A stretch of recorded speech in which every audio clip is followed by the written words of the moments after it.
You've reached the place where a fantastic new desire has been born. It has not yet been actualized. You're not quite yet living it. You have a whiff of it. The desire is clear within you, and you're still really all right with that. Yes? When you get to the place that you can, without any wavering, answer yes to that question, then you have it. Then you understand the process for deliberate creating. For when your desire has not yet been manifested, which means you're not driving it yet, or you're not living with him yet, or you haven't moved into it yet, or you have not yet added it to the balance in your account yet, and you are standing in a place of satisfied eagerness, then the alignment of energy within you is sufficient to allow a swift receiving of that which you are wanting. But if the desire sort of tortures you, if once you've identified that you want it, when you think about it, you're uneasy, then that is an indicator that the vibration of your desire and the vibration of your belief or your normal thoughts about the subject are not in sync. And so you are resisting it rather than allowing it for now. Everything is about vibration, isn't it? Such an interesting thing. And fortunately, you have this wonderful emotional guidance system within you which helps you to read your vibrational content. Everything is vibrating, and so when you want something, that desire has a vibrational mood. And when you think about it, you have a vibrational mood. So if what you want feels hard to you, or unreasonable to you, or illogical to you, if you have not figured out how you're going to make it happen, or when it's going to come, or who's going to bring it, or how. In other words, those questions of who and what and where and when sort of trip you up, because when you don't have answers to those questions, then you often feel uneasy. And that uneasy feeling is your indicator that your mood, or attitude, or belief, or habit of thought, or vibration, relative to your desire, is not where you're wanting it to be, not where it needs to be in order for you to have the actualization or manifestation. So you see, there is the asking, and there is the answering, and then there is the allowing. 3 parts to the process. It's a much easier way to approach it. When we talk about science of deliberate creation, you all get that look on your face, that determined human, I'm going to make this happen look. And we like you to be determined. We like it when you identify what you like. We like it when you make many decisions in a day. We adore this time-space reality that gives birth to desire within you. We think that is perfect.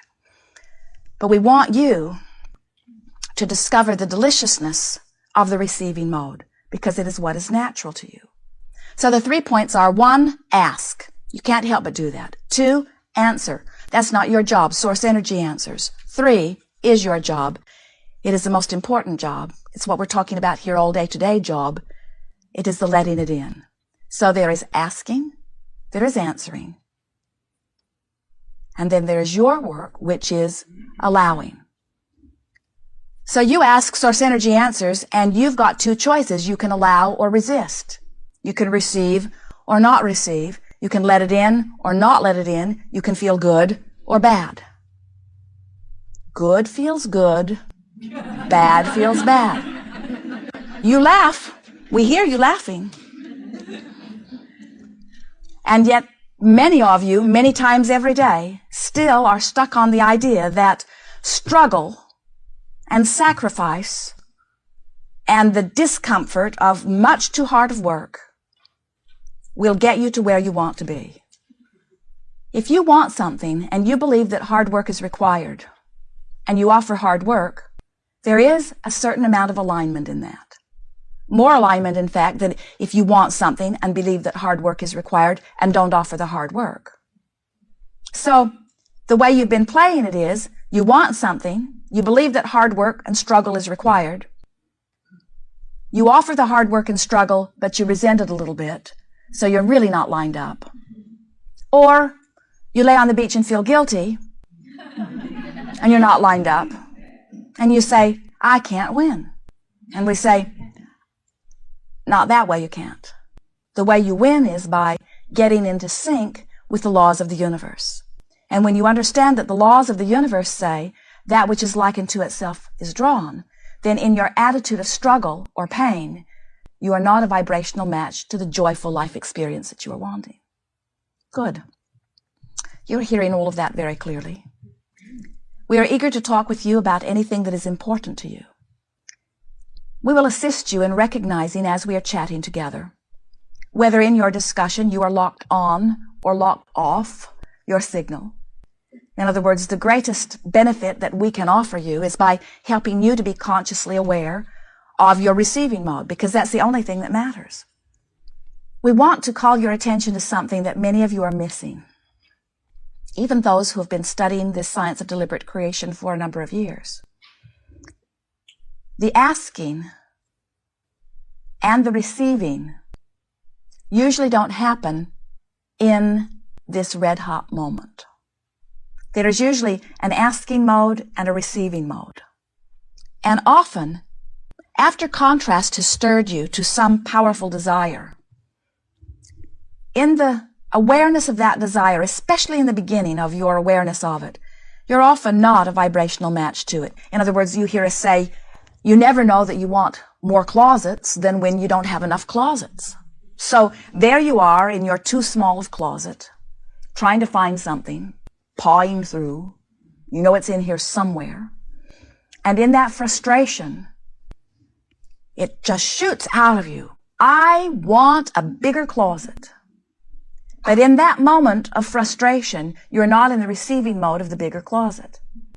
And what we noticed with so many of you is that the majority of attention that you give to your desire is in that frustration mode of knowing that it isn't. In other words, in your loneliness, you desire a relationship. But every time you think about a relationship, you feel lonely. Or when you go to pay your bills and there's not enough money, you really want more money. But in your fear or discomfort about not enough money, you're not a vibrational match to more money. So here's what we want you to hear in this. Launch your desires all day long as you are. Don't worry about that process. It happens naturally. But then, every chance you get, let your dominant intent be to be in the receiving mode, which means today, no matter where I'm going, no matter what I'm doing, no matter who I'm doing it with, it is my dominant intent to look for that which makes me feel good, to look for that, whether I'm exploring past, present, or future, let me look for those things that make me feel good. Some of you are hitting this process of deliberate creation so head on that you are determined that you're going to make it happen. And when you are determined that you're going to make it happen, you are usually so aware that it isn't happening. And that's why you've gotten very determined about it, that you're holding yourself in a place of not allowing. So here's what we really want you to hear. You're launching rockets of desire all day, every day. And then if you were dangling your feet in the ocean and happy doing it, you'd be in the receiving mode. Or if you're basking, you're in the receiving mode, in the allowing mode. Or if you're petting your cat and enjoying it, half as much as the cat does, you're in the receiving mode. In other words, what we're saying to you is, you don't have to work so tenaciously at this process of deliberate creation as you've been thinking, but you do have to spend more time in the receiving mode. This friend that we were telling you about, who was so frustrated that we were telling her that she must be doing that thing she does, she said, well, how many times a day do you think I'm doing that thing? And we said, 2,000 maybe, on a good day. On a day where you're out and about, observing, interacting. 2,000 times, she could not believe it. We said, well, don't worry so much about that. In 2,000 times of negative emotion, which is doing that thing you do that's not letting it in, if 200 of those times, just 10%, you are aware you have negative emotion, and you stop in awareness that you have negative emotion, and just stopping in awareness that you have negative emotion diffuses it right there, That's powerful motion forward. And if 10% of those times you're actually able to take the thought and move it to a better feeling place, you've had a very good day. It takes far less than most of you realize once you are consciously aware of your vibrational output to begin to outputting more in harmony with who you really are. It's not difficult. And because law of attraction is working so powerfully around you and through you and in and out of you every day, then the slightest little adjustment in your vibration brings different manifestations. And those different manifestations give you something more positive to view. And so the better it gets, the better it gets, the better it gets, the better it gets, the better it gets, the easier it gets, the easier it gets, the easier it gets.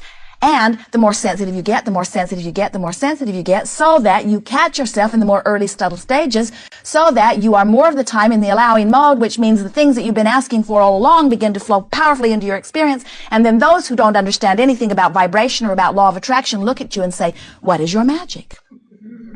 Your life goes so well.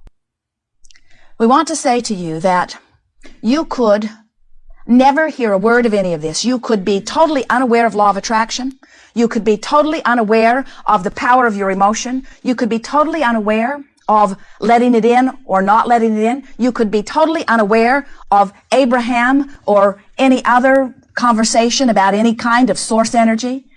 And you could have had a grandmother who at an early age said to you, appreciation is the key to life. Look for things to appreciate. And you could have started out as a youngster looking for things to appreciate. And you would be, today, the most powerful allower on the planet. In other words, you don't have to know any of this. You just have to want to feel good. And be willing to choose the thought that does. There is such extraordinary freedom. In fact, it's the only freedom that we know. In discovering that you can feel the way you choose to feel because you can turn your attention to that which you want to turn your attention. So many of our physical friends, when they see something that makes them feel good, they feel good. But when they see something that makes them feel bad, they feel bad. So then they believe that they have to control the conditions so that they can feel better. Let's pass laws, let's enforce them, let's lock up people who disobey them, let's make other countries agree with us, let's get all religions to agree with us. And we don't know if any of you have noticed, but it's not working out very well for you. In other words, it's hard to get them to conform, no matter how strong your force becomes. And so what you discover is that this universe was not established in order to find a few good ideas and then enforce them around the universe. This universe is a universe of variety and diversity. That's where its strength and future lies, is in the variety which gives birth to the new idea. And it is a wonderful environment because every consciousness that is focused gets to choose what it prefers. Source energy answers immediately and has the ability to do so. And then if you are in the allowing, receiving mode, then you receive the benefit of that which you are wanting. And the truest freedom is when you discover that no one else has to change anything that they are doing in order for you to feel joyous. And when you discover that, then you have truly become an allower. We are pleased that you have joined us in this Art of Allowing gathering.